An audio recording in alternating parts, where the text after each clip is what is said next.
Bem, boa noite a todos. Vamos revisar, pessoal, o conteúdo que a gente já tinha visto em sala de aula, tá? Então, essa é a nossa primeira aula online e a ideia é a gente fazer uma revisão aqui do que a gente já tinha visto até agora, para que a gente prossiga com o nosso conteúdo, tá? Bem, pessoal, uma das primeiras aulas foi mostrar exatamente um esquema elétrico de um sistema com microcontrolador. Então, vemos, né, através desse slide que a gente tem, né, o nosso microcontrolador aqui, ó, tá? A gente está utilizando, pessoal, esse circuito aqui é o nosso oscilador externo. Então, aqui é o nosso oscilador externo.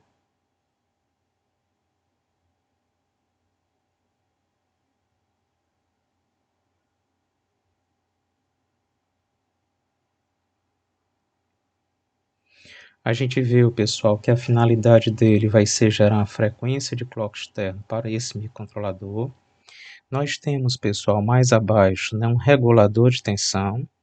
Então, veja que eu estou alimentando esse circuito com o microcontrolador com a fonte de tensão e corrente contínua de 12 volts, mas a gente sabe que o PIC ele trabalha, ele opera com a tensão de 5 volts. Logo, a gente tem que regular essa tensão que a gente está aplicando. Ó. A gente tem que regular uma tensão aqui que chega a 12 volts para uma tensão de 5 volts. Tá? E é essa tensão que a gente vai utilizar para a gente energizar o nosso PIC. Logo, como eu não posso aplicar uma tensão de 12 volts a esse microcontrolador PIC, a gente tem que utilizar um regulador de tensão para fazer essa transformação de 12 volts para 5 volts e a partir daí alimentar o nosso PIC, tá? A gente diz que esse capacitor C3 ele funciona como filtro. Caso haja qualquer interferência ou qualquer ruído nesse pino de saída, tá certo? A gente pode fazer a filtragem com esse capacitor C3 e também com o capacitor C4. Esse circuitozinho com LED, pessoal, é exatamente para a gente mostrar que o nosso circuito vai estar alimentado, tá? E aí os outros circuitos que nós vimos foi exatamente, né, um circuito para monitoramento de sinal, onde eu tenho um sinal que pode ser um sinal do alarme, e a partir daí, pessoal, a gente pode regular essa tensão aqui, para que a tensão que eu vou aplicar no pin do microcontrolador PIC, ela fique em torno de 5 volts, tá? Então, bora supor que eu tenha a saída do meu alarme em relé e a tensão do meu alarme que eu aplico aqui seja uma tensão de 12 volts. Logo, nesse caso, eu posso utilizar um circuito simplificado com o diodo Zener. Isso aqui é um diodo Zener. E a gente sabe que a funcionalidade de um diodo Zener vai ser regular uma tensão. Ou seja, ele vai armazenar, desculpa, ele vai segurar ou ele vai permitir que a tensão elétrica nos seus terminais seja a própria tensão Zener. Então, o nosso diodo Zener ele pode também funcionar como regulador de tensão, que é o caso mostrado nessa figura aqui. Nós vimos que a gente pode utilizar o nosso PIC para sinalizar algum evento. Então, veja que eu tenho um circuito que é uma associação séria de uma resistência com LED, onde a gente pode, né, colocar esse pino em nível lógico alto para a gente energizar esse LED. E a partir daí ele pode sinalizar um evento para a nossa aplicação. Nós vimos também, pessoal, que se eu quiser acionar uma carga de média ou alta potência, a gente pode utilizar aqui um drive de potência. Então, a gente pode usar os transistores de potência para permitir que o microcontrolador PIC ele consiga acionar uma carga de média ou alta potência. Só lembrando, pessoal, que nesse caso aqui, os transistores eles devem operar onde? Ou na região de corte ou na região de saturação, tá? Então, veja que a gente está utilizando um transistor de potência para que a gente consiga acionar uma carga de média ou alta potência. Mas para isso, o transistor de potência ele tem que funcionar ou na região de corte, nesse caso ele vai funcionar com uma chave aberta, ou ele vai funcionar na região de saturação, funcionando com uma chave fechada. Então, a região de operação dos transistores de potência, nesse caso, serão, né, região de corte e região de saturação.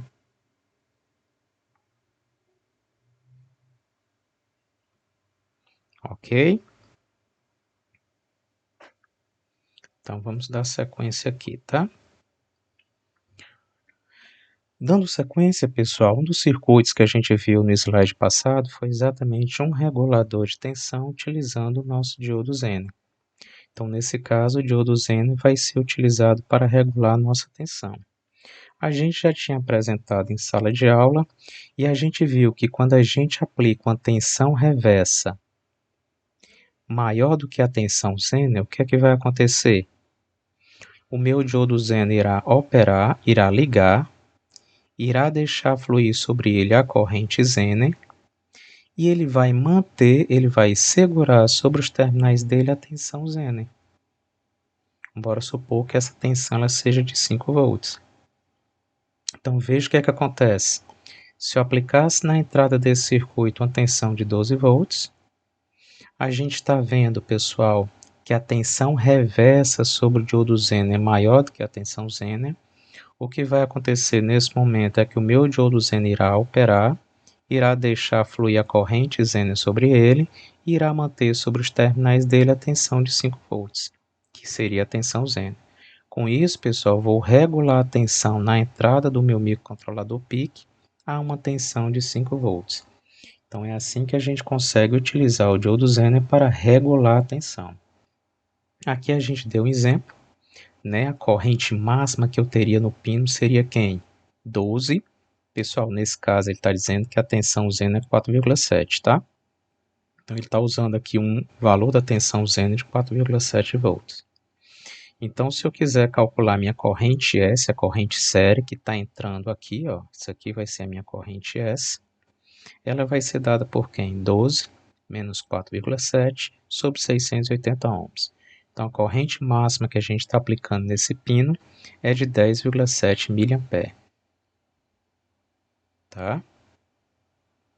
Então, como a gente sabe, né, que a corrente máxima no pino do PIC só pode ser abaixo de 25 mA, então essa resistência aí está sendo utilizada exatamente para limitar a corrente abaixo de 25 mA. Então veja que com isso a gente só tem uma corrente série de 10,7 mA. E se eu quiser saber se esse Zener vai operar ou não, o que é que eu fiz? Eu estou dizendo que eu tenho 12, tá certo? Vezes 2K, sobre a soma de 2K mais 680, vezes a tensão total 12. Então, estou vendo que a tensão reversa sobre o diodo Zener está dando 8,95. Como essa tensão é maior do que 4,7, eu garanto com isso que o meu diodo Zener vai estar operando e ele segura sobre seus terminais a tensão de 4,7 volts.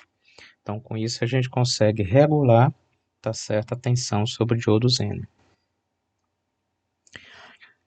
Nós vimos também, pessoal, no slide anterior, que a gente pode utilizar o microcontrolador PIC para a gente sinalizar algum evento. Então, para isso, eu posso utilizar uma associação série de uma resistência com o diodo Zener.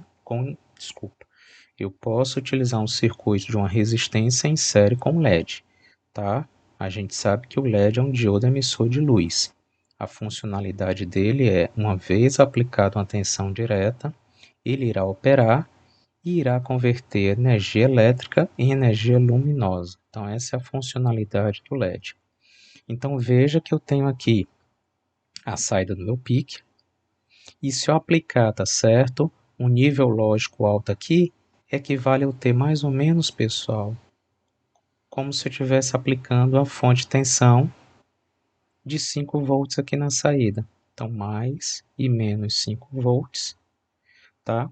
E essa tensão aqui vai ser suficiente para que a gente ligue o LED. Por quê? Vamos supor, pessoal, que a tensão direta dele seja de 1,5. Então, veja, como essa tensão de 5 vai estar polarizando esse LED diretamente, e como essa tensão de 5 é maior do que a tensão de ruptura dele de 1,5, meu LED irá ligar. Na hora que o meu LED liga, ele irá deixar fluir corrente elétrica sobre ele, vai gerar sobre os terminais dele uma queda de tensão direta de 1,5 volts e ele vai irradiar a luz, tá? E se eu quiser saber quem é a corrente elétrica nesse pino, então basta utilizar a lei das malhas e aplicar a lei de Kirch para as tensões nessa malha aqui, ó. Então, com isso, eu estou vendo que a minha corrente IP, ela vai ser quem? Vai ser 5 menos 1,5, que é a queda de tensão sobre o LED, sobre 330 ohms, que é exatamente a resistência série desse circuito. Logo, a corrente máxima que eu vou ter saindo do pino é uma corrente de 10,6 mA. Ora, como a gente deve limitar a corrente máxima do pino em 25 mA, tá certo? Então, essa corrente ela vai ser suficiente para energizar o LED e ela não vai causar nenhum dano, tá certo, no meu pino, ok?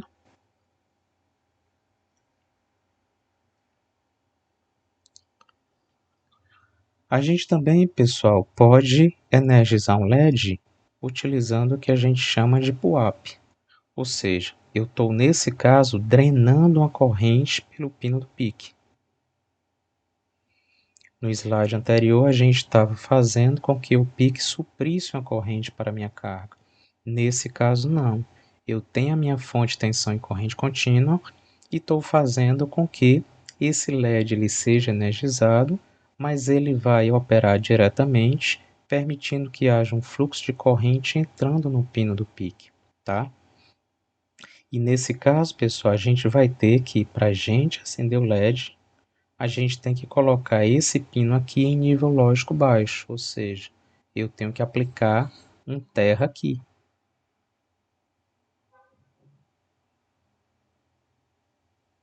certo? Então, nesse caso, se eu estou aplicando aqui uma fonte de tensão de 5 volts, e se eu quiser alimentar e energizar esse LED, eu tenho que colocar o pino a zero em nível lógico baixo. Por quê? Porque nesse caso a gente vai estabelecer uma diferença de potencial sobre o LED de 5 volts, certo? E aí o que é que vai acontecer? Na hora que a gente coloca esse pino em nível lógico baixo, o meu LED vai ligar, ele vai permitir o fluxo de corrente elétrica sobre ele e vai me gerar a corrente P. E quem vai ser essa corrente P? Vai ser a diferença de potencial desse ponto em relação a esse, ou seja, 5 menos 0,5, menos quem? A queda de tensão sobre o LED. A gente sabe que quando esse LED opera, quando ele liga, ele vai gerar uma queda de tensão de 1,5 volts. Então, eu vou ter 5 menos 1,5 e a resistência elétrica do circuito sério é 330 ohms. Tá? Então, isso vai me gerar uma corrente drenada pelo pino a zero do pique, uma corrente cuja intensidade é 10,6 mA. Ou seja, pessoal, com isso a gente garante que a gente está ligando o LED, a gente garante que a gente está acionando o LED e ao mesmo tempo a gente está limitando a corrente drenada do LED abaixo de 25 mA, ok?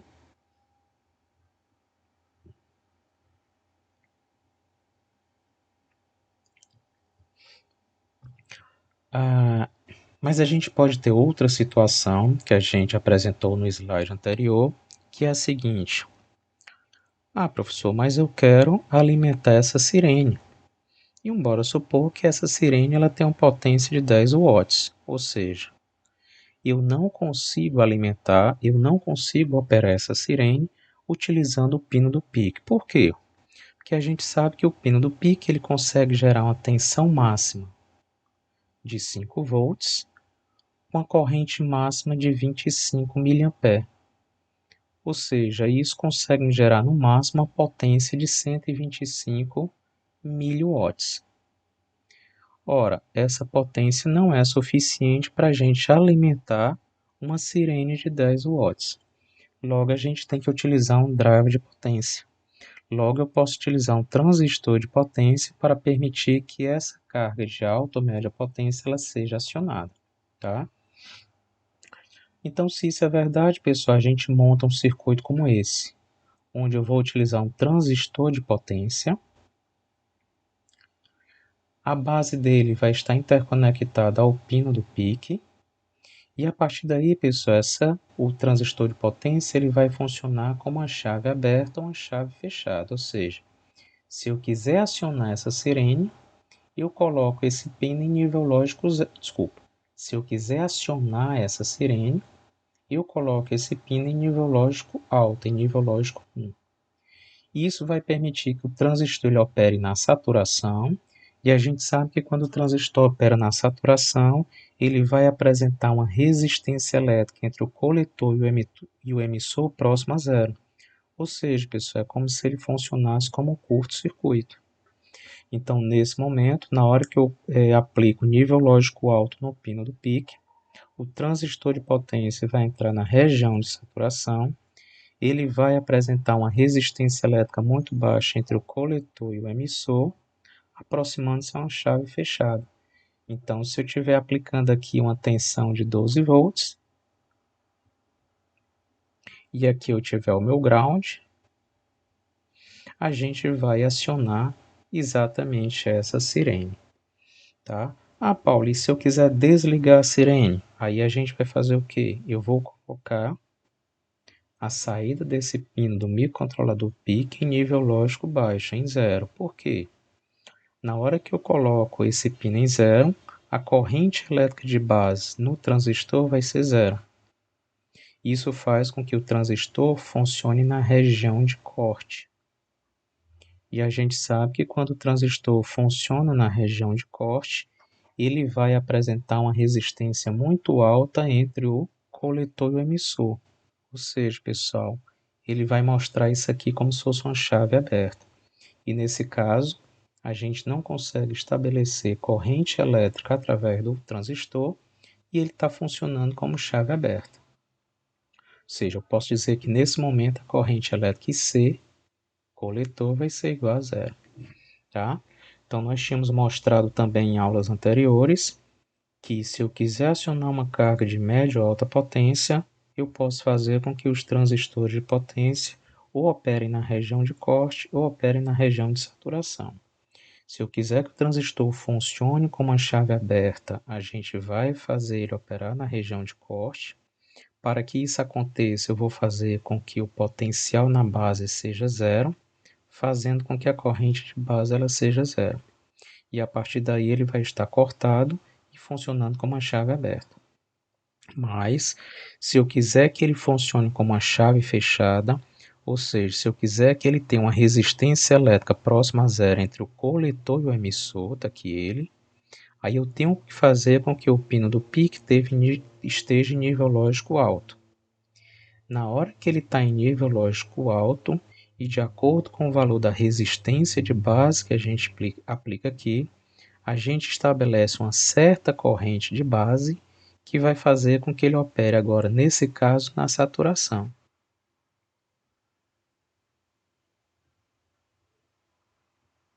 Nesse momento, pessoal, eu vou estabelecer uma resistência próxima a zero entre o coletor e o emissor, fazendo com que ele se aproxime a uma chave fechada. Tá?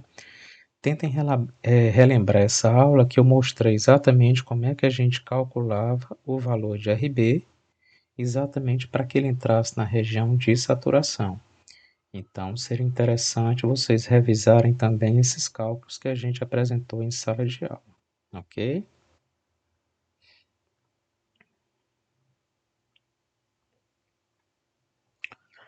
Tem como a gente também, pessoal, monitorar o pino do pique, tá? Então, a gente mostrou dois exemplos. Eu tenho o conceito de PUAP, ou seja, nesse caso aqui, pessoal, o que é que vai acontecer? A gente pode aplicar um sinal na entrada, no pino do pico, utilizando essa chave. Ah, professor, mas eu não entendi. Qual é a funcionalidade, qual é a finalidade dessa chave?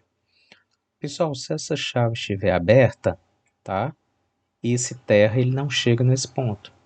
E o potencial que a gente tem aqui nesse ponto, pessoal, vai ser o meu potencial alto, equivalente a nível lógico 1. Então veja, se a chave estiver aberta, eu estou fazendo com que o potencial de 5 volts, potencial alto, esteja nesse ponto. Ou seja, é como se meu pino A1 tivesse em nível lógico alto. Na hora que eu fecho, pessoal, essa chave, o que é que vai acontecer? Eu estou fazendo com que o meu terra venha para esse ponto. É como se aqui eu estivesse aplicando o meu terra. Nesse caso agora, pessoal, meu pino A1 vai estar em nível lógico baixo, nível lógico zero. Então veja que a gente pode monitorar a entrada do pino do pique e a gente pode aplicar um sinal de entrada ao pino do pique utilizando esse conceito.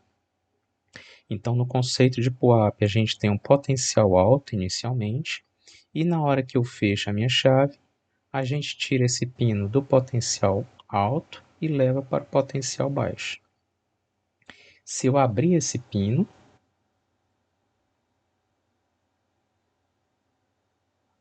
se a gente abrir esse pino, pessoal, o que é que vai acontecer?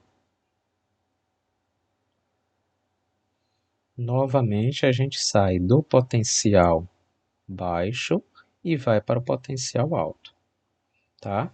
Então é dessa maneira que a gente consegue, tá certo, aplicar um sinal na entrada do pino do pique, tá? E aí a gente posteriormente vai ver algumas funções de leitura desse sinal, de como a gente pode ler o sinal aplicado em um pino do pique, tá? Sendo que a gente viu outro conceito, pessoal, chamado de pull down. O que seria o conceito de pull down? Nesse caso, pessoal, veja que inicialmente o potencial que eu tenho aplicado ao pino do pique é o potencial terra, é zero. Então, antes de eu acionar essa chave, o potencial que eu tenho aplicado ao pino B1 do pique vai ser potencial zero. Na hora que eu fecho essa chave, pessoal, o que é que vai acontecer? Eu estou trazendo esse potencial alto para esse ponto. É lógico que menos essa queda de tensão. Mas eu estou trazendo um potencial alto para esse ponto aqui. Então, estou tirando, tá certo, o pino do pique de nível lógico baixo e estou colocando ele em nível lógico alto, tá? Que na hora que eu fechei essa chave, eu estou pegando esse potencial alto e trazendo para cá, tá? Então, estou tirando meu pino do nível lógico baixo e colocando ele em nível lógico alto. Se posteriormente a gente abrir esse pino, ou seja, se posteriormente a gente abrir essa chave, o que é que vai acontecer? Novamente eu vou tirar o meu pin do pico do nível lógico alto e vou colocar em nível lógico baixo, tá? Na hora que eu abrir essa chave, o potencial que eu vou ter aqui vai ser o terra. Logo que tirei o meu pino do nível lógico alto e coloquei o meu pino em nível lógico baixo, certo? Então é como a gente pode aplicar um sinal no pino do pique, para que ele monitore uma certa entrada, tá?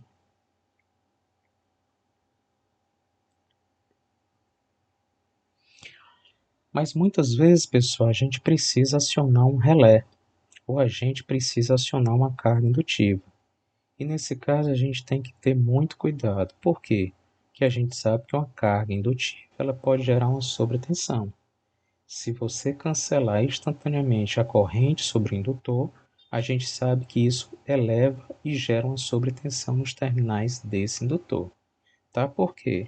Nós vimos em aulas anteriores, pessoal, que a tensão do indutor VL é L vezes DI dt,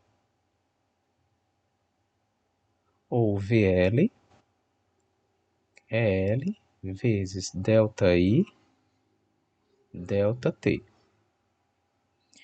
Então, pessoal, o que é que vai acontecer, tá? Se eu permitir que o transistor, bora supor que esse relé está sendo energizado, ele está sendo excitado, logo eu tenho uma corrente de coletor fluindo nesse ramo, tá?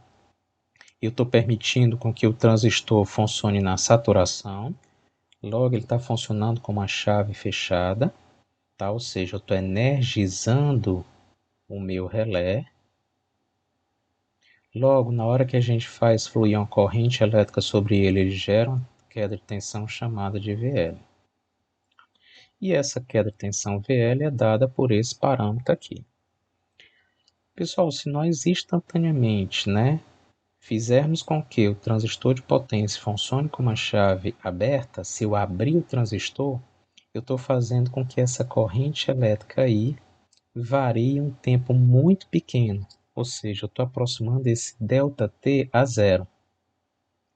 Na hora que eu aproximo esse ΔT a zero, ou seja, na hora que a gente varia a corrente instantaneamente, ou seja, eu estou fazendo essa corrente sair de um valor inicial para zero, em um instante próximo a zero. A gente sabe, pessoal, que isso aqui vai tender a infinito. Então, logo veja o que é que acontece. Na hora que a gente varia instantaneamente a corrente sobre o indutor, ele vai gerar uma sobretensão. Por quê? Esse ΔI sobre ΔT tende a infinito, que é exatamente, diretamente proporcional à tensão nas terminais do indutor. Tá? E essa sobretensão, pessoal, pode queimar o transistor de potência, e essa sobretensão, como ruído, pode passar para o meu microcontrolador PIC e também gerar um dano no meu PIC. Então, por isso que a gente tem que ter um certo cuidado na hora que a gente utiliza os microcontroladores para acionar uma carga indutiva. Como é que a gente resolve isso? Então, pessoal, a maneira que a gente tem de resolver isso é utilizando um diodo de roda livre. Então, esse conceito, chamado de diodo de roda livre,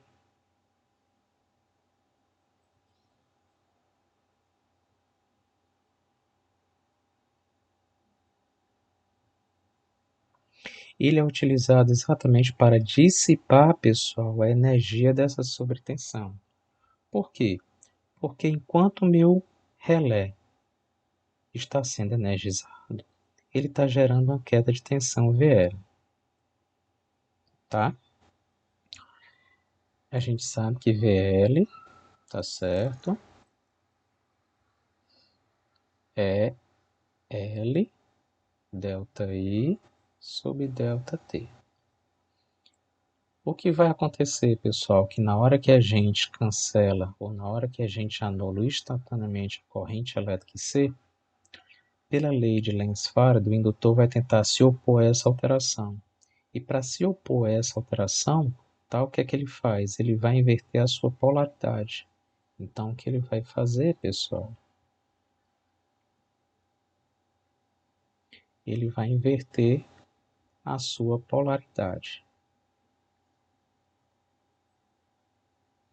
Então, aonde tinha positivo fica negativo e aonde tinha negativo fica positivo. Ora, na hora que o meu indutor inverte os seus polos exatamente para permitir que a corrente elétrica não seja alterada, e a gente sabe que nesse momento eu tenho uma sobretensão, ora, se eu tenho os polos indicados dessa maneira, eu estou fazendo com que esse diodo aqui ele esteja diretamente polarizado. E a gente sabe que quando o diodo está diretamente polarizado, ele conduz. Então veja que essa sobretensão, pessoal, ela vai ficar circulando exatamente nesse circuito sério. Você tem um indutor que está gerando uma sobretensão. Nesse momento, o meu diodo vai estar ligado, ele vai estar conduzindo e ele vai permitir que toda essa energia dessa sobretensão ela seja dissipada nessa roda livre. Então, por isso que a gente chama de diodo de roda livre, tá? Esse diodo, pessoal, ele consegue fluir, ele consegue permitir correntes de até 1000 A em um intervalo de tempo aí da ordem de 10 milissegundos, ou seja, uma corrente suficiente para a gente dissipar a energia de uma carga indutiva, tá? Então, das maneiras que a gente tem para fazer o acionamento de carga indutiva, no nosso exemplo aí, um acionamento de relé.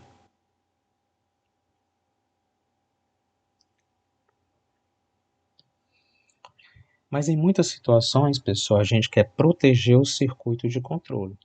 Então, a gente tem um circuito de carga e seria interessante que a gente protegesse o circuito de carga do circuito de controle. Isso está bem visível nesse desenho aqui, ó. Então, temos aqui o nosso circuito de controle, que é o nosso circuito com microcontrolador, e temos aqui o nosso circuito de carga. Esse circuito de carga, pessoal, ele pode gerar uma sobretensão, ele pode gerar ruído. Então, seria interessante que a gente isolasse o circuito de carga do circuito de controle. E, pessoal, a política estratégia mais utilizada para permitir isso é o que a gente chama de optacoplamento. Então, a gente utiliza o optacoplador exatamente para permitir o isolamento do circuito de carga do circuito de controle, tá? Então, temos aqui um exemplo no nosso 4N25, um optacoplador, tá? E ele está sendo utilizado, pessoal, exatamente para isso. Ele está isolando o meu circuito de controle, que está para cá, esse é o meu circuito de controle. Ele está isolando esse circuito de controle do circuito de carga. Tá? Ah, Paulo, mas aí como é que acontece esse isolamento? A gente já explicou, é lógico que a gente está revisando a aula que a gente já mostrou, mas a gente nota que esse acionamento aqui, pessoal, é um acionamento óptico. Como é que isso acontece? Quando eu coloco, vamos limpar aqui para a gente explicar melhor.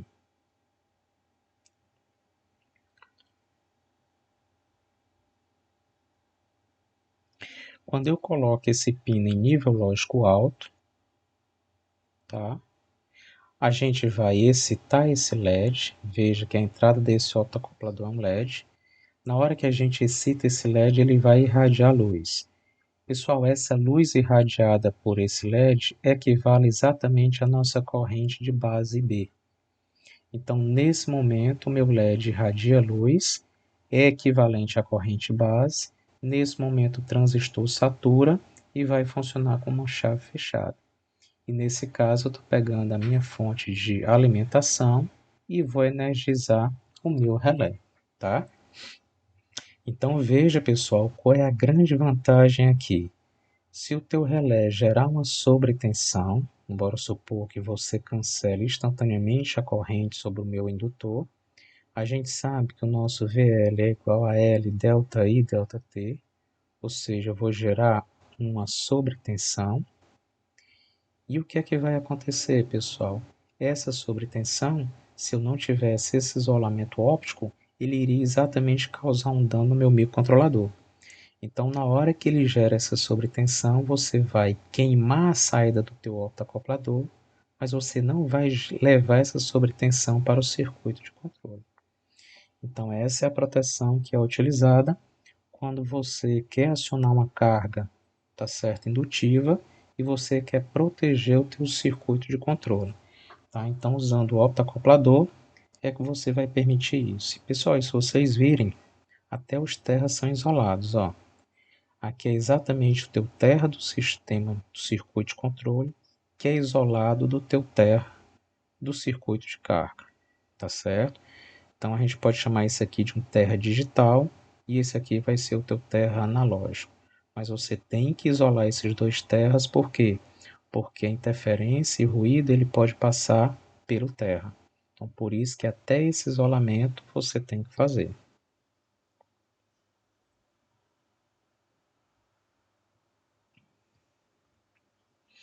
Aí temos outra situação, pessoal.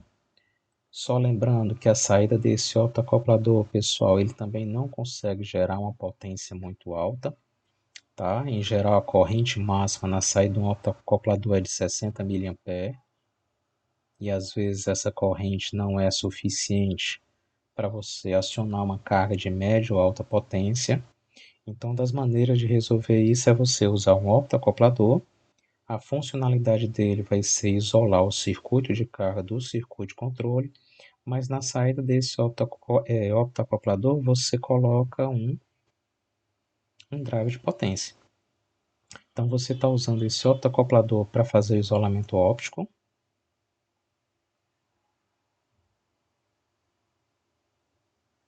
E você está usando o drive de potência exatamente para você acionar a tua carga de média ou alta potência.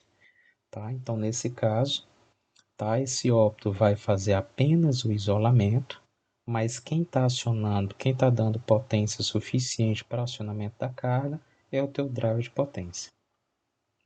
Então, aqui é um cálculo de R2, tá certo, pessoal? Para permitir exatamente que os transistores eles fiquem saturados.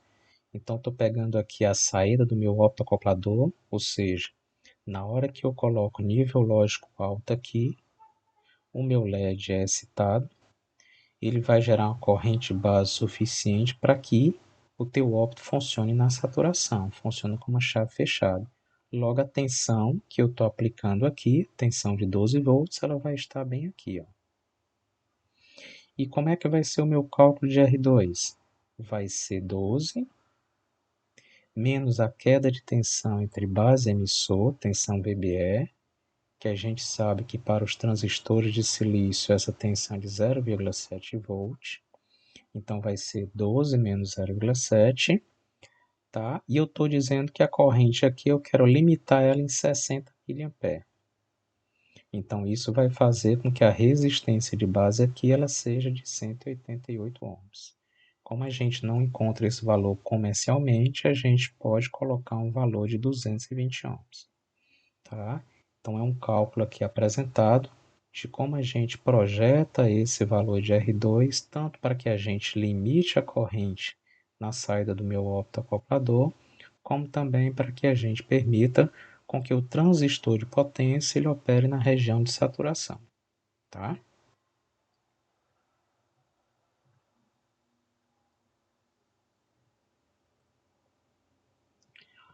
Nós vimos também esse circuito, pessoal. A finalidade dele seria exatamente detectar a presença da tensão na rede elétrica.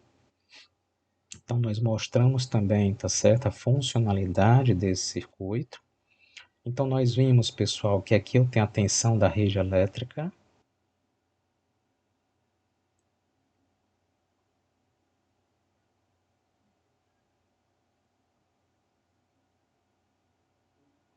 A gente sabe, pessoal, que essa tensão ela é uma tensão alternada com a forma de onda senoidal. Então, imagina que eu tenho a tensão na rede elétrica, a tensão de fase, que ela é representada por um sinal como esse. Tem aqui menos 312 volts. Aqui eu tenho mais 312 volts. Aqui eu tenho tempo em milissegundos. E eu tenho a minha tensão da rede, que eu vou chamar tensão de fase em volts, tá? E o que é que esse circuito faz? O primeiro componente aqui é um varistor. Nós vimos em aula anterior que a funcionalidade desse componente é o quê? Se eu selecionei um varistor, pessoal, cuja tensão de ruptura dele é 250 volts, isso aqui valor eficaz, veja que isso aqui é de pico, pessoal, mas esse sinal tem um valor eficaz de 220 volts. É o que a gente chama de valor RMS. Então veja, pessoal, a funcionalidade desse componente aqui é o seguinte. Se eu estou utilizando aqui um varistor cuja tensão de ruptura dele é 250 volts eficaz, o que é que vai acontecer? Se a minha tensão da rede ultrapassar esse valor, ele faz com que a resistência interna dele se aproxime de zero. Então, a sobretensão a gente vai jogar todo por terra. A gente vai desviar essa sobretensão toda utilizando o varistor. Então, a finalidade dele, pessoal, é exatamente proteger o teu circuito contra uma sobretensão. Então, bora supor que eu estou utilizando um componente cuja tensão de ruptura dele é 250 volts eficaz. Se a minha tensão da rede, que é de 220 volts eficaz, o RMS, ultrapassar 250, nesse momento ele vai oferecer uma resistência próxima a zero e a gente vai desviar essa sobretensão, pessoal, através dele. Caso contrário, a funcionalidade desse diodo, a gente já viu que ele vai retificar o sinal. A funcionalidade desse diodo vai ser um circuito retificador, ou seja, eu estou aplicando a tensão da rede elétrica, que é uma forma de onda como essa. O que esse diodo retificador vai fazer é converter essa forma de onda em uma tensão e corrente contínua pulsante. Então, o que esse diodo vai fazer é o seguinte: esse meio ciclo ele deixa passar, o outro não. Meio ciclo deixa passar e o outro não, tá? Então veja que antes do diodo eu tinha uma tensão e corrente alternada, a tensão CA, e depois do diodo, a finalidade dele é fazer a retificação do sinal, a gente vai ter uma tensão que a gente chama tensão e corrente contínua pulsante.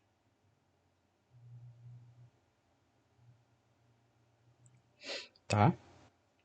Ora, a gente está gerando uma queda de tensão aqui, mas essa tensão aqui, pessoal, ela ainda vai ser alta. Tá? Então veja que eu tenho aqui uma tensão de 312 volts de pico. Na hora que eu retifico o sinal e gero essa queda de tensão, eu ainda assim vou ter uma tensão alta aqui. Então, estou utilizando esse diodo Zener para quê? O diodo Zener vai ceifar esse sinal. Porque nós vimos que se a tensão reversa sobre o diodo Zener for maior do que a tensão Zener, o diodo Zener regula sobre seus terminais ou segura sobre seus terminais a tensão Zener.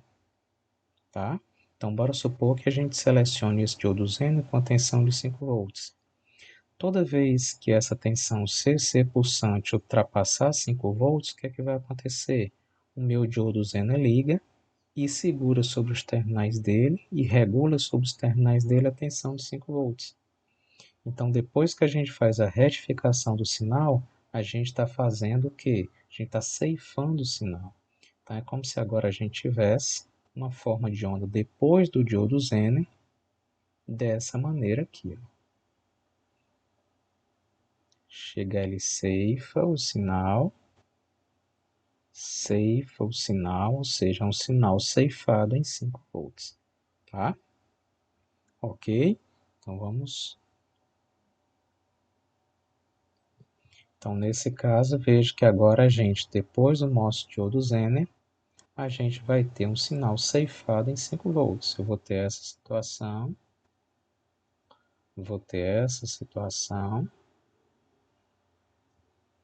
tá?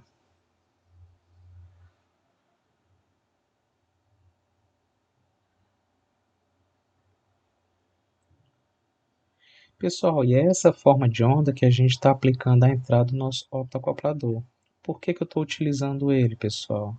Pessoal, a gente está usando aqui uma tensão da rede, onde ela tem um valor de pico de 312 volts, onde na tensão da rede você pode ter uma sobretensão, por qualquer problema na linha de transmissão, tá certo? Qualquer problema na rede de distribuição, você pode ter uma sobretensão. E se você não tiver um isolamento, você vai pegar essa sobretensão e levar para o teu circuito de controle, tá? Aí por isso que a gente está utilizando esse optacoplador aqui. Então veja que é que eu vou aplicar nesse optacoplador vai ser o quê? Vai ser exatamente essa forma de onda. Então nesse intervalo de tempo aqui, ó, o meu LED vai ser excitado, ele vai gerar uma corrente base suficiente para saturar o transistor e ele vai pegar exatamente essa tensão de 5 volts e trazer para cá. Então, nessa saída aqui, pessoal, que a gente vai ter isso aqui, ó, um trem de pulso.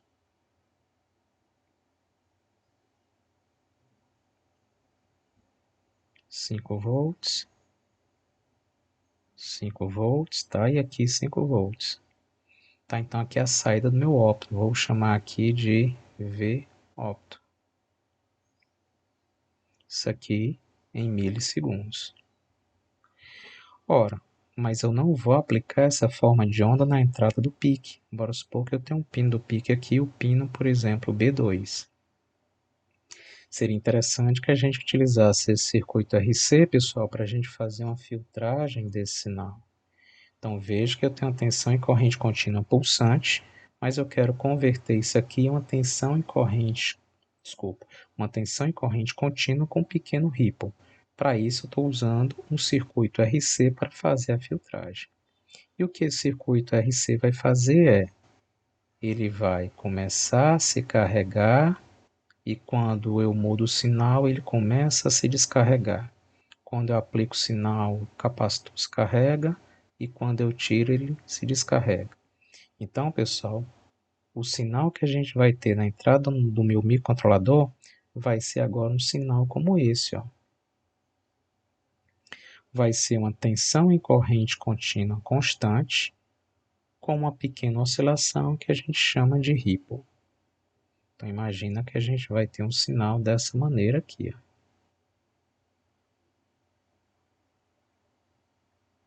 Tá? Ou seja, de acordo com os valores de RC, você aproxima isso aqui quase a um sinal em corrente contínua constante. Tá? Então essa vai ser exatamente a entrada em cima do pino do pique. E aí, pessoal, a finalidade é, você pode utilizar o microcontrolador PIC para saber se tem um sinal na rede ou não, para saber se tem tensão de fase ou não. Mas para isso você precisou utilizar um componente de proteção, precisou utilizar um diodo para fazer a retificação do sinal, precisou utilizar um diodo Zener exatamente para permitir ceifar o sinal, está utilizando esse optoacoplador para impedir que uma sobretensão na rede queime o teu circuito de controle e posteriormente você está fazendo ou está utilizando o circuito RC para fazer essa filtragem aqui, pois a finalidade é converter uma tensão em corrente alternada em uma tensão em corrente contínua, tá certo? Com um pequeno ripple.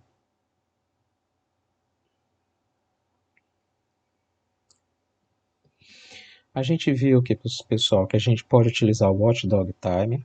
Então a gente viu que o Watchdog Timer é um dispositivo de temporização, é um dispositivo de time de hardware, que é utilizado para resetar o sistema caso esse não inicie regularmente o serviço Watchdog. Ou seja, se o programa principal não reinicializar o Watchdog Time dentro do timeout estabelecido, o sistema é resetado. Então, pessoal, a finalidade desse timer é exatamente proteger o teu programa para que ele não trave. É proteger a tua aplicação para que ela não trave. Então, para isso é a funcionalidade do Watchdog Timer. Então, temos aqui um exemplo, tá, pessoal? Nós já apresentamos esse escopo. Então, veja que aqui eu estou adicionando a biblioteca do PIC16F874. Aqui a gente define, tá certo, o nosso clock externo. Eu estou utilizando a frequência de clock externo de 1 MHz. E aqui são os fuses, tá? Que é exatamente a configuração que a gente vai dar para o compilador. Então, veja que eu estou dizendo que eu estou utilizando aqui um microcontrolador cuja frequência externa é menor do que 4 MHz. Eu estou utilizando, tá certo, o Watchdog Time, por isso eu estou botando o WDT. E eu não estou utilizando o Power Up Time. É exatamente o pequeno atraso que você dá ao inicializar, tá certo, o teu pique. Então veja o que é que acontece, pessoal. Antes da gente entrar no nosso laço infinito, a gente viu, pessoal, que quando a gente desenvolve um programa para um sistema embarcado, como a gente quer que esse programa ele funcione independente, ou seja, a gente não quer intervenção do usuário, então a gente faz com que esse programa ele seja executado em laço infinito. Exatamente porque a gente não quer que o programa inicie, execute e termine. A finalidade de um sistema embarcado é permitir exatamente com que o teu sistema ele funcione de maneira autônoma. Então, para isso, a gente coloca todo o escopo, toda a programação dentro de um laço finito. Porque uma vez que iniciou nossa aplicação embarcada, a gente não quer que ela finalize. Então, veja como é que a gente está utilizando o Watchdog Time. Primeiramente, estou usando a função setupWDT. Essa constante aqui, pessoal, define exatamente o tempo, ou na verdade o tempo que eu devo resetar, tá certo? O meu peak. É exatamente a temporização que eu estou dando a esse time. Ou seja, eu estou dizendo que o meu peak ele tem que resetar o Watchdog Time a cada 1,15 segundos, tá? Então, esse setup WDT vai configurar o meu time para que ele seja resetado a cada 1,15 segundos. Pessoal, depois de eu chamar essa função aqui, eu entro no meu laço infinito. E se eu não resetar o meu Watchdog Time a cada 1,15 segundos, ele vai resetar o pique. Então, bora supor que eu entrei no laço. Toda vez que eu iterar esse laço, eu tenho que chamar essa função restartWDT com um intervalo de tempo menor do que 1,15 segundos. Porque se eu chamar ela no intervalo maior, ele vai resetar o pique. Qual é a funcionalidade disso? Imagina que eu tenho uma função crítica na minha aplicação. Bora supor que eu tenho a função sincronizada. E essa função sincronizada ela nunca retorna, ou seja, eu vou ficar preso nessa função por tempo indeterminado. O que vai acontecer é que o meu Watchdog Time ele não vai ser inicializado em 1,15 segundos e o teu programa, tá certo, ele é resetado, ou seja, você reseta o pique. Aí a partir daí possa ser que essa tua função sincronizada ela volte a retornar um certo valor, tá? Então a funcionalidade desse timer é exatamente permitir, tá certo, que um timer ele seja resetado a cada intervalo fixo de tempo. E se ele não for resetado nesse intervalo de tempo, tá certo, o teu pique ele vai ser resetado completamente, tá?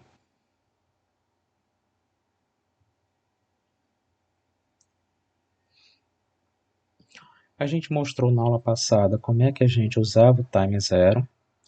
Então a gente pode utilizar o time zero, pessoal, como temporizador, ou seja, a funcionalidade dele é gerar temporização. E a gente viu que uma das finalidades da gente utilizar o time zero é a gente criar uma base de tempo para o nosso programa. A gente viu que a base de tempo seria uma variável que ela pode ser incrementada a cada intervalo fixo de tempo. Então imagina que eu queira criar uma variável que ela seja incrementada a cada 1 segundo. Bora supor que eu queira criar uma variável na minha aplicação que ela seja incrementada a cada 10 segundos. Então, pessoal, com isso a gente consegue criar uma base de tempo para a nossa aplicação. Então, repito, enfatizo. A base de tempo é exatamente uma variável que a gente vai criar e essa variável ela pode ser incrementada a cada intervalo fixo de tempo. Mas para isso, pessoal, a gente pode utilizar o nosso time zero. Para a gente utilizar o nosso time zero, pessoal, a gente vai utilizar a interrupção do time zero. E como é que isso vai funcionar, tá? Então, primeiramente, a gente sabe que o time zero ele tem um registrador de 8 bits.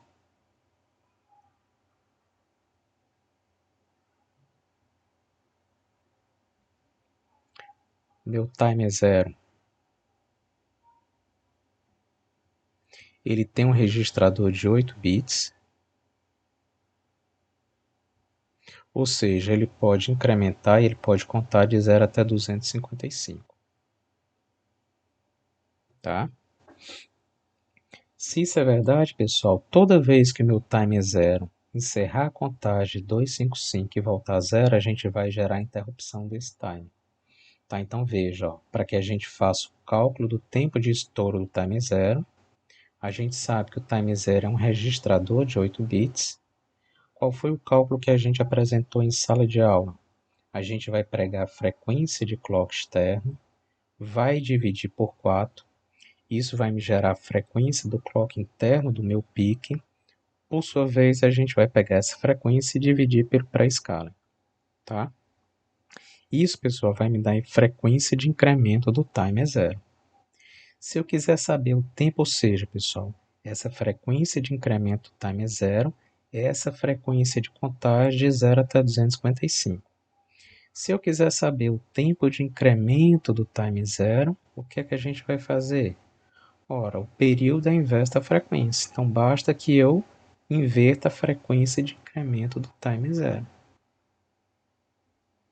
Então, com isso, a gente vai ter o tempo de estouro do time zero.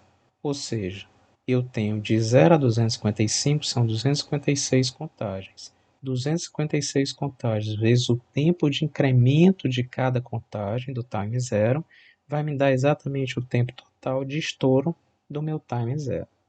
Então, é dessa maneira que a gente pode utilizar a interrupção do time zero. Vamos ver um exemplo aqui no slide posterior. Então, veja que a gente tem um exemplo. Ó. Eu estou usando o meu microcontrolador PIC, ele tem uma frequência de clock externo de 1 MHz, está aqui ela. E eu estou usando para escala de 16.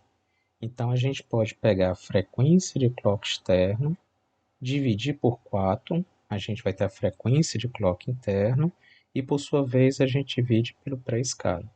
Ou seja, isso vai me dar uma frequência de incremento do time zero de 15.625 Hz. Posso dizer que isso aqui é a frequência de incremento, desculpa, frequência de incremento do time zero, tá? Se eu quiser saber o período de incremento do time zero, basta a gente inverter essa frequência. 1 sobre 15.625 vai dar um período de incremento do time zero de 6,4 vezes 10 elevado a menos 5 segundos. Ou, se eu quiser simplificar isso, vai dar 64 microsegundos. Então veja, pessoal, que isso é o tempo de incremento do time zero. Ora, se eu começar a contagem de zero e contar até 255, eu tenho 256 contagens, vezes o tempo de incremento, 64 microsegundos, Se você fizer 256 vezes 64 microsegundos, isso vai dar um tempo total de 16,38 milissegundos. Ou seja, o que é que eu estou dizendo com isso? A cada 16,38 milissegundos, o que é que vai acontecer? Você vai gerar a interrupção do time zero, você vai estourar o time zero e, por sua vez, você vai gerar a interrupção do time zero. Então, esse exemplo que a gente está apresentando aqui, a cada 16,38 milissegundos, a gente vai gerar, tá certo, o estouro do time zero e, por sua vez, a gente vai gerar a interrupção do time zero. Aí ele está pegando outro exemplo. Ora, se em vez de 256 contagens eu só fizer 125 contagens, eu vou ter a metade do tempo. Eu vou ter 125 vezes 64 microsegundos. Eu vou ter aqui um tempo de estouro de 8 milissegundos, tá? Que é exatamente o exemplo de programação que ele vai mostrar no próximo slide, tá? Então veja, pessoal, isso aqui é um escopo de código onde a gente está apresentando a programação de como a gente consegue gerar uma base de tempo. Veja, pessoal, que a base de tempo que eu estou utilizando aqui é a variável conta. Ou seja, eu quero criar para o meu programa uma variável global conta que ela seja incrementada a cada 1 segundo. Então, para isso, eu estou utilizando essa função setupTime0. A finalidade dela, pessoal, é a gente configurar o nosso time zero, ou seja, eu estou dizendo que eu estou pegando a frequência interna, ou seja, a frequência externa de 1 mega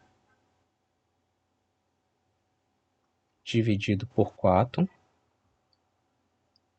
Então, veja, pessoal, isso aqui vai me dar a frequência de clock interna. E, por sua vez, eu estou definindo o meu pré-escala aqui 16. Tá? Então, veja, para que eu configure a minha frequência, eu estou utilizando a frequência de clock interno. A gente obtém essa frequência pegando a frequência de clock externa e dividindo por 4. E, por sua vez, eu vou dividir essa frequência pelo pré-escala 16. Tá? Ok? A partir daí, pessoal, set time zero ele vai inicializar a contagem em 131. Por que isso? Ora, se eu tenho 256 contagens, inicializo em 131, eu vou fazer 125 contagens, que é exatamente aquele cálculo anterior, tá? Então veja que essa função setTime0 ele vai permitir que você inicialize a contagem em 131. Logo, o total de contagens vai ser 256 menos 131, 125 contagens. A partir daí, a gente chama essa função enableInterrupts para permitir que a interrupção do time zero seja habilitada. A partir dessa função aqui, pessoal, a interrupção do time zero ela já está sendo gerada. E a partir daí, você entra no seu laço. Pessoal, por essa frequência e essa contagem inicial, a gente viu no exemplo anterior que a gente vai gerar interrupção a cada 8 milissegundos. Ou seja, a cada 8 milissegundos o meu time zero vai estourar a sua contagem e gera a interrupção. Toda vez que o meu time zero gera a interrupção, a gente vai chamar essa função que vai estar relacionada a essa diretiva aqui, ó, tá? Então, toda vez a cada 8 milissegundos a gente estoura o time zero. A gente sabe que como o time zero estoura, ele gera a interrupção. E a cada 8 milissegundos a gente vai chamar essa função. Na hora que a gente chama essa função, ele vai inicializar na contagem 131 mais um pequeno intervalo de tempo que já se passou. Vai incrementar a variável time. E se o vtime for igual a 125, ou seja, são 125 contagens, o que é que vai acontecer? O meu vtime vai ser zerado e a variável conta vai ser incrementada. Ora, se eu estou chamando essa função a cada 8 milissegundos e estou testando a variável vtime 125, eu vou entrar nesse if de quanto em quanto tempo? 125 vezes 8 milissegundos eu vou entrar dentro desse if a cada 1 segundo. Ou seja, pessoal, a cada 1 segundo a variável global conta ela está sendo incrementada. Então veja que eu estou utilizando a interrupção do time zero para criar a minha base de tempo. E nesse caso a base de tempo vai ser quem? A variável conta que está sendo incrementada a cada 1 segundo. Ok? Então é assim que a gente utiliza o time zero para gerar a interrupção do time zero.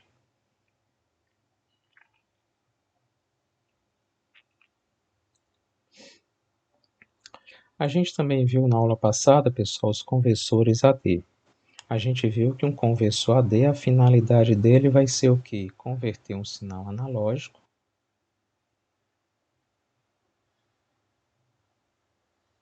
em um sinal digital.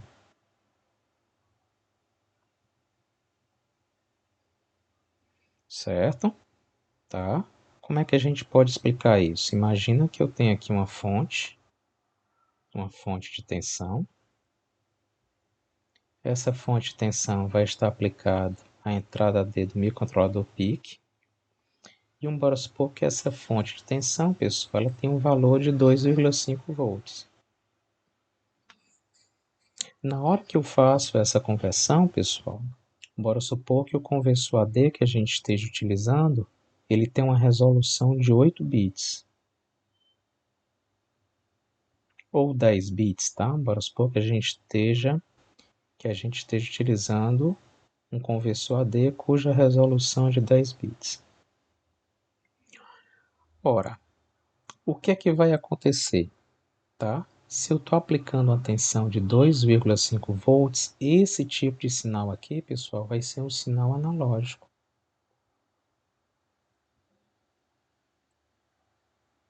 Uma tensão elétrica de 2,5 volts aplicada ao pino AD de um PIC é um sinal analógico. Mas eu não posso processar ou operar essa informação dentro do PIC. Eu tenho que converter esse sinal em um sinal digital. Eu tenho que converter isso em informação binária. Então, a conversão digital vai permitir exatamente que a gente converta esse sinal analógico em um sinal digital, que ele pode ser exatamente isso aqui, ó. Agora, supor que eu queira converter, são 10 bits, tá? 2, 3, 4.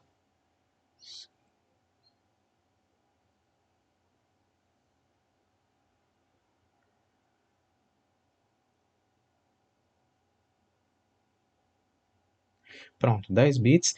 E aí, bora supor, pessoal, que a minha informação ela seja exatamente essa, ó. 1, 1, 1, 1, 1. E aqui 0, 0, 0, 0, 0. Tá?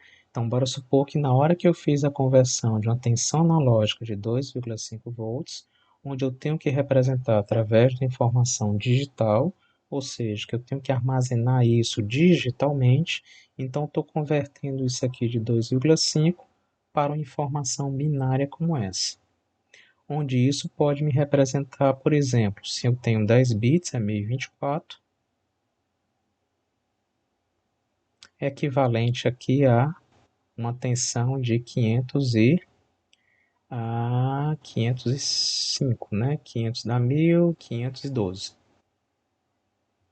certo?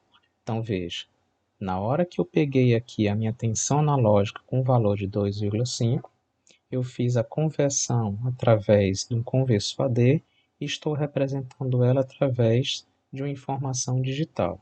E bora supor que na hora que eu vou representar isso através de um número inteiro, tá certo? Um número natural, ele deu um valor aqui 512. Então, com isso, houve a conversão do sinal analógico em um sinal digital. Então, veja, tá? Os conversores AD são dispositivos de hardware que converte sinal analógico em sinal digital, como a gente acabou de falar. O sinal digital fica armazenado em um registrador, que a gente tem microcontroladores PIC, que esses registradores podem ser 8, 10 ou até 12 bits, tá? Então temos aqui um exemplo, né, de como a gente consegue fazer a conversão, tá certo, de um sinal analógico para um sinal digital, cuja resolução do conversor AD é de 10 bits. Então veja, 2 elevado a 10 é 1024, E se a minha tensão de referência do conversor AD é 5 volts, ou seja, é a mesma tensão que a gente está alimentando o microcontrolador PIC, então se eu quiser fazer essa conversão, bora supor que eu queira saber quanto é que é o valor digital de uma tensão analógica de 3 volts, você vai fazer, ora, 5 volts equivale ao valor inteiro de 1024, ou seja, tá? Tem a resolução de 10 bits, e 3 volts equivale a x. Então, isso vai fazer com que o valor de x seja 614. Ou seja, 614, pessoal, é exatamente um valor inteiro que vai representar o valor digital do valor 3 volts analógicos, tá? Então, veja que eu converti a tensão de 3 volts analógica em sinal digital e posso representar esse sinal digital através de um valor inteiro de 614. Ok?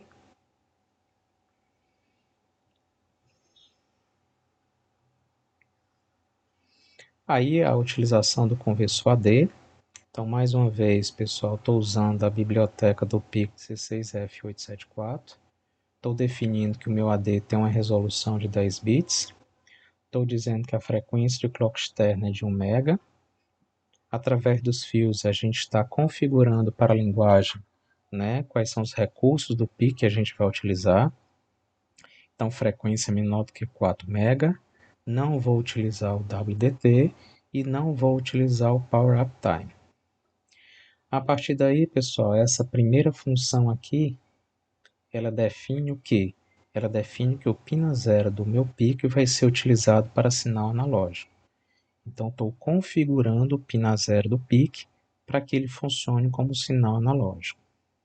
Nós vimos em aulas anteriores, pessoal, que o sinal do conversor dele tem que ser amostrado, porque é uma chave que ele chaveia, armazena um capacitor, você faz a leitura e depois ele tem que ser descarregado. Então, por isso que quando a gente trabalha com os conversores AD, há um chaveamento exatamente para que você carregue os capacitores, consiga fazer aquela leitura corrente, aquela leitura instantânea e posteriormente ele vai ser descarregado. Então, estou dizendo que eu estou configurando aqui a frequência de amostragem do meu AD pela frequência de clock interno do meu microcontrolador PIC. Pessoal, essa função aqui, ele está dizendo que eu estou selecionando para fazer a leitura do meu AD o canal 0. No caso aqui, o meu pino A0 do PIC. Tá? Pessoal, não sei se vocês sabem, mas o conversor do PIC, o conversor AD, é apenas um. Apesar de você ter 8 entradas de AD no microcontrolador PIC, essas 8 entradas elas são multiplexadas. Então, o circuito conversor dele é único. Então, o que você vai fazer é permitir que essas 8 entradas elas sejam multiplexadas exatamente para você utilizar o AD. Então, imagina que nesse MUX você está selecionando que a leitura do teu AD agora vai ser feita pelo canal índice 0. E aí você dá um atraso de 20 microsegundos e você entra no teu laço. E aí a cada vez que esse laço itera, pessoal, você está fazendo a leitura do teu AD, ele está pegando o sinal analógico que está aplicado no pino A0 e está convertendo isso aqui no sinal digital. E se você fizer a leitura do registrador do AD, você vai ter exatamente o valor inteiro que vai representar esse sinal digitalizado, tá? Então, só enfatizando, tá? Essa função ela vai configurar para dizer que o teu pin A0 do microcontrolador PIC só vai ser utilizado para sinal analógico. Essa função vai configurar que a frequência que você vai utilizar para amostrar o teu sinal no conversor AD vai ser a frequência de clock interna do PIC. E como eu disse, pessoal, o conversor AD é apenas um. Então, apesar de você ter 8 pinos de entrada AD para o microcontrolador PIC, na verdade que você tem um multiplexador que vai permitir que cada entrada possa utilizar o circuito AD por vez. Então, é essa função onde eu estou selecionando que quem vai utilizar o conversor AD nesse momento é o meu pin A0. Eu dou um delay, que é o tempo suficiente para que você descarregue esse capacitor C-Hold, e a partir daí, toda vez que você itera o laço, você pode fazer a leitura do AD, ele lê o sinal analógico na entrada, faz a conversão para o sinal digital e segue.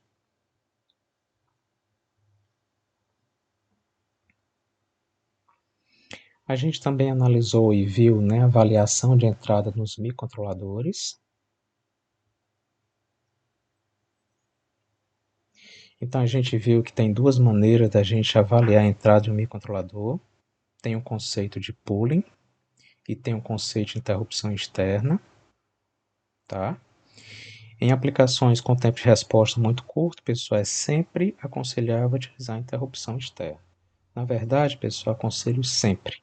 Na hora que você quer monitorar, tá certo, um evento externo, eu sempre aconselho utilizar a interrupção externa, apesar de também você poder utilizar o pooling. Mas qual é a diferença dessas duas técnicas, tá? Pessoal, o pooling é uma técnica onde você vai ficar fazendo a leitura do pino a cada período de tempo, a cada intervalo fixo de tempo. Então veja que o que eu fiz foi input pin B2 é uma função que vai fazer a leitura do estado do pino B2. E eu estou incorporando essa função, pessoal, dentro de um laço infinito. Ou seja, cada vez que esse laço itera, eu faço a leitura do pino B2 e atribuo o estado desse pino à variável valor, tá? Então esse é o conceito de pooling. Mas qual é o perigo, pessoal? Eu posso de repente estar executando esse escopo aqui, o meu pino B2 alterar os seus estados e a gente não detectar essas alterações, a gente não detectar essa informação. Então veja que a grande desvantagem de você utilizar o conceito de pooling é, antes ou depois de você fazer a leitura do pino, esse pino ele pode alterar o seu estado e você vai perder esses eventos, você vai perder essas informações. Por isso a desvantagem é se utilizar a técnica de pooling, tá? A técnica mais correta, pessoal, é utilizar a interrupção externa, tá? Porque a interrupção externa, toda vez que o teu pino associado à interrupção externa variar, alterar o seu estado de 0 para 1, de 1 para 0, o teu microcontrolador PIC vai gerar uma interrupção, você vai parar o teu programa principal e vai atender exatamente uma rotina associada a essa interrupção. Então, por isso que é mais vantajoso você utilizar essa técnica quando você quer monitorar eventos através do microcontrolador PIC. Então, vamos aqui de novo, tá? Um exemplo de interrupção externa. Eu estou chamando aqui a biblioteca do PIC 16F874. Não vou usar o meu AD, mas eu estou configurando o meu AD com a resolução de 10 bits. Estou dizendo que a frequência de clock externa do PIC é 1 MHz. Frequência de clock externo menor do que 4 MHz. Não vou usar o WDT e não vou utilizar o Power Uptime. Então veja que aqui é uma rotina que vai tratar a minha interrupção. Aqui, pessoal, vou chamar a atenção o seguinte. Nesse PIC aí, o 16F874, o pino relacionado à interrupção externa é o pino B0, tá?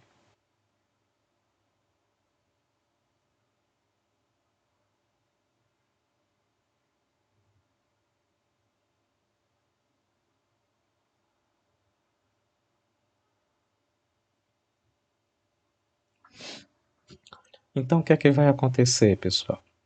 Inicialmente, meu pino B0 está em nível lógico alto, tá? Aí, o que é que vai acontecer? Eu estou executando aqui a minha rotina e se em um determinado momento eu acionar essa chave, pessoal, eu vou tirar o estado do meu pino B0 de nível lógico alto e vou levar ele para nível lógico zero. Ou seja, alterei o estado do pino B0. Então, toda vez que você altera o estado do pino B0, o que é que vai acontecer? Ele vai gerar uma interrupção externa, você vai parar o que estiver executando no teu escopo principal e você vai executar a rotina relacionada à interrupção externa. Então veja, pessoal, que essa função trata int, ela vai estar relacionada exatamente à diretiva da interrupção externa. Então toda vez que tu estiver executando o teu escopo principal, que o teu pino B0, que nesse pique vai estar relacionado à interrupção externa, toda vez que esse pino alterar o seu estado de 1 para 0 ou 0 para 1, você vai parar o que está executando aqui e vai executar a rotina associada à interrupção externa. Então, pessoal, essa é a melhor maneira que a gente tem exatamente para detectar um evento externo. Então, na hora que vocês forem monitorar qualquer evento externo utilizando o microcontrolador PIC, escolham sempre utilizar a interrupção, tá? Interrupção de porta. Isso vai permitir com que vocês possam detectar exatamente o momento exato do que aquele evento aconteceu. Nesse exemplo aqui, pessoal, está faltando só uma coisa, né? Precisa que essa interrupção seja habilitada, tá? Então, na verdade, está faltando aqui uma funçãozinha enable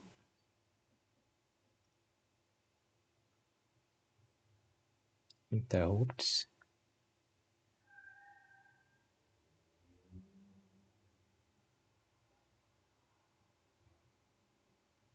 global. Deixa eu apagar aqui, tá? Tá faltando uma funçãozinha aqui, pessoal, enable.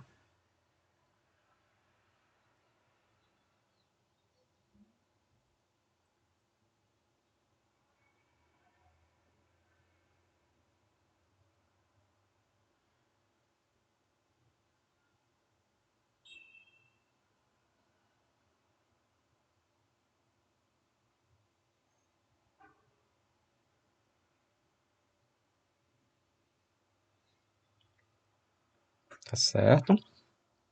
Então, na hora, pessoal, que a gente começar a executar o nosso escopo principal, na hora que eu chamar essa função enable interrupts, a gente já vai habilitar a interrupção externa. Então, se você entrou nesse laço aqui, toda vez que o pino B0 do microcontrolador PIC sair de 0 para 1 ou de 1 para 0, você vai gerar a interrupção externa, ele vai parar do que está executando no teu laço principal, no teu programa principal, e ele vai executar exatamente a função relacionada à interrupção externa, tá? Isso acontece para esse PIC 16F874, o pino relacionado à interrupção externa é o pino B0, ok?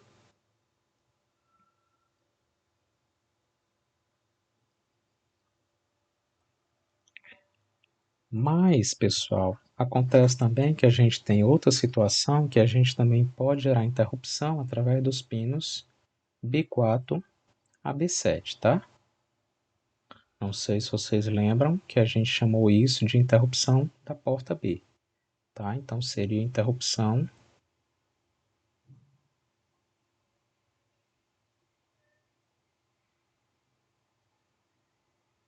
da porta B.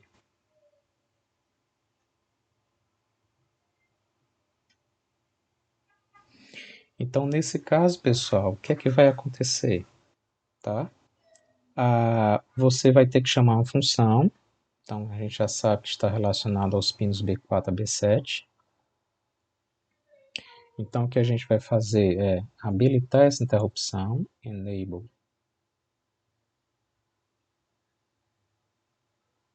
interrupts,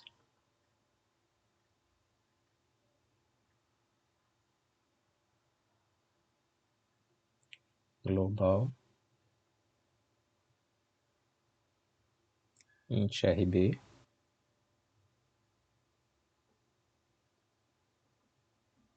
certo? Então, isso vai permitir que a interrupção da porta B seja habilitada. Só lembrando, pessoal, que essa interrupção é para ser utilizada entre os pinos B4 a B7, tá? Então, o que é que vai acontecer? Toda vez que qualquer um desses pinos alterar o seu estado, você vai gerar a interrupção da porta B. Então, imagina que você tem uma situação onde o teu microcontrolador PIC ele tem os pinos B4, B5, B6 e B7. Cada um desses pinos, pessoal, associado a um circuito como esse.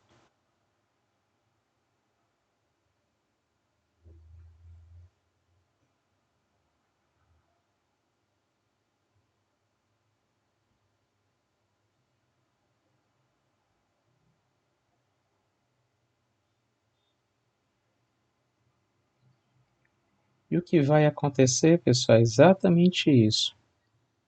Qualquer um desses pinos aqui que alterar o seu estado, tá? Você vai parar de executar o que está executando aqui e vai executar a rotina relacionada à interrupção da porta B. Agora, a gente vai chamar de int.rb, certo? Então, veja que essa interrupção agora é associada aos pinos B4 e B7, está aqui eles. Então, quaisquer um desses pinos que alterar o seu estado, você vai gerar a interrupção da porta B, ou seja, você vai parar a execução que você está fazendo aqui e você vai executar exatamente a função relacionada à diretiva int.rb, tá? Ah, Paulo, mas aí eu não sei quem foi que gerou a interrupção. Se você está dizendo, tá certo, que qualquer pino desse consegue gerar interrupção, na hora que qualquer um desses alterar o seu estado, eu não vou saber quem foi que alterou. Eu só sei que qualquer um vai gerar interrupção. Aí basta, dentro dessa função para tratar a interrupção da porta B, pessoal, você testar cada pino desse. Tipo o seguinte, ó, if input pin B4 foi igual a zero, é porque quem gerou a interrupção foi ele. Então você vai tratar essa rotina aqui. Ou seja, vai ser a rotina associada ao evento pin B4. Aí você, se não, if input pin B5 igual a zero, você vai tratar o evento associado ao pino B5. E assim você vai fazer para os pinos B6 e B7. Então veja, pessoal, que aí é o que a gente chama de interrupção da porta B. E aí o que a gente deve fazer é configurar essa interrupção para que ela seja habilitada, tá? int.rb. A gente vai associar a função trata interrupção e ela vai estar associada à diretiva int.rb. Então, toda vez que quaisquer um desses pinos B4 e B7 alterar o seu estado, o que a gente vai fazer é, a gente vai parar o que está executando e vai executar a função relacionada a essa interrupção, certo? Nós paramos a interface de entrada, né? Nós não tínhamos visto a interface de entrada, nós vamos deixar para a próxima aula, tá? Agradeço a atenção e qualquer dúvida eu vou abrir espaço agora para que vocês perguntem, tá? Boa noite.